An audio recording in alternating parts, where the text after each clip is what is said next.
know why Kenneth Okonkwo has been attacking Peter Obi from every angle. The message is simple. If you watch this video now, you will know. I go to diaspora. I don't give shish, but you collect shish. Mr. Okonkwo, I think it's important. I think it's important to.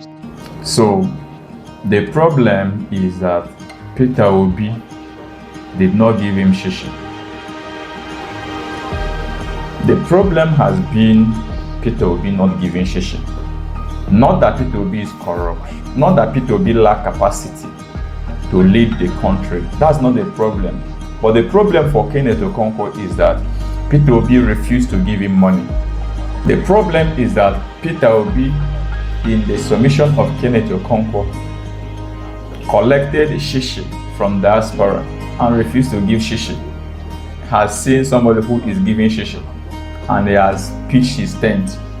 In his calculation, he was thinking that after the election, when Peter Obi must have won, that the money that was contributed allegedly for him will be shared amongst them, and Peter Obi refused.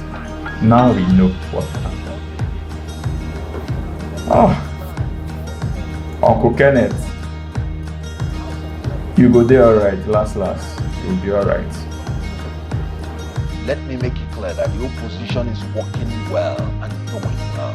The coalition is flourishing. Remember, all the opposition leaders came together and chose ADC. ADC is still remaining, despite the efforts of this incompetent and corrupt APC trying to legislate and litigate us out of existence. We resisted them, and through the power of the collectivity, we are flourishing. You're talking about the renegades that left ADC, the coalition, to go into NDC. Sorry, I have just discovered something that is very disheartening.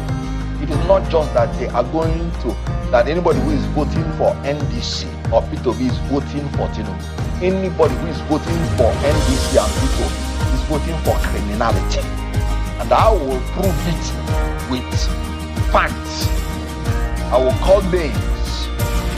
There is one man called Obunike Ohebu, the House of Representatives aspirant, Newi North and Newi South, at Ebusi local government from Anambra State. He sent an SOS to me, and he said that Peter Obi is now the head of the criminality, that they were scammed in NDC. And he said, Pop and so went back to his people and made sure that every constituency produced one candidate so that they will not be scammed. But Peter Obi told them that all of them, the aspirants, would go into the field and that they thought they were going to have primaries. Remember, Sereka Dixon came out and said, once you pay your expression of interest form, you are not going to pay any money. When you are now the one that is nominated, that's when they will take nomination fee. And all of them ran into it. And Peter Obi and the leaders of the Southeast now went and told them, anybody who wants to be House of Rep person, after paying that expression of interest must pay 10 million naira bribe, and Senate 20 million naira bribe. When they were Bribe to who? Bribe to the NDC and the caucus, they call them caucus leaders in the Southeast.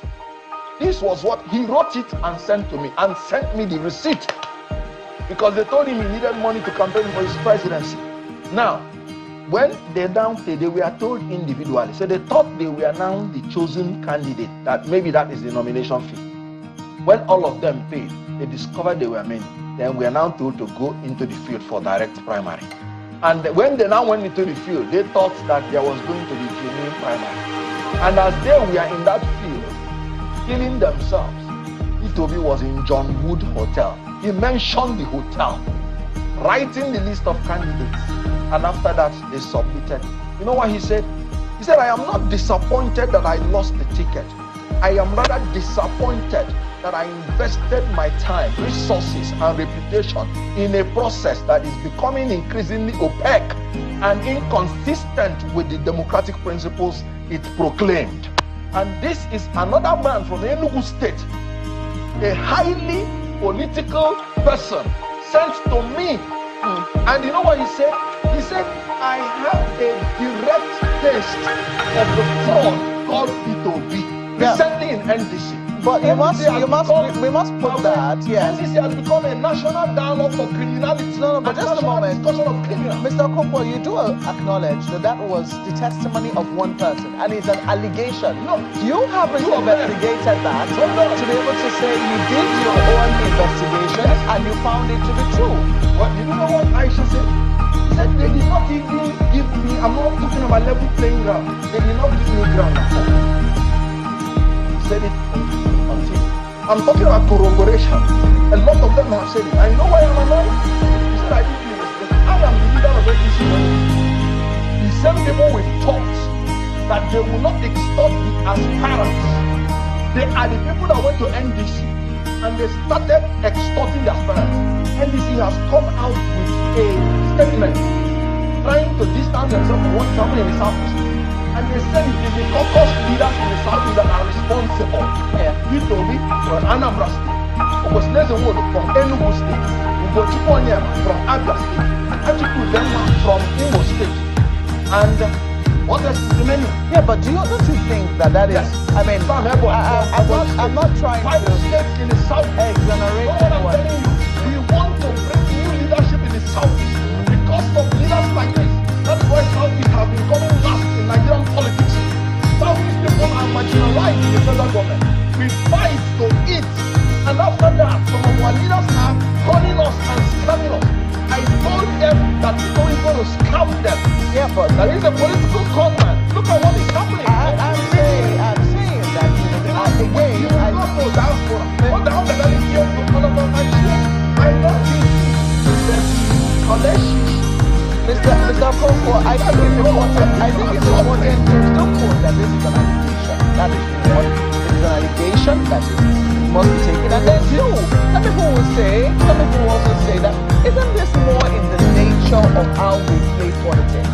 Because we've seen that party in, party out, in spite of all the promises that are made, what we see is that the way the political actors do behave does not make us differentiate from one party to the other. Because most times the same people that people in this party are the same ones that have transited to another party, and they carry their behaviors and their positions alongside them. So don't you think that this is more about Nigerian politics rather than piling it on one person and saying that he's responsible for all that is going on in the party? I am the leader of the party. Go and verify whether there are any aspirants and what are all taking care. It is not about Nigeria. There's no Nigerian politics. It is because we have incompetent and corrupt leaders. And you know that when they start coming from them, what is like they are doing. And they are people that they are, when they are after people, in the South people that are trying to destroy them. And this is the testimony to their leadership. I said I experienced it firsthand in Enugu State. When we resisted them, we are the same people that went into NDC and they are perpetrating the criminality. You know, when I said it first, everybody was on my case. And I was saying, they will go and experience it.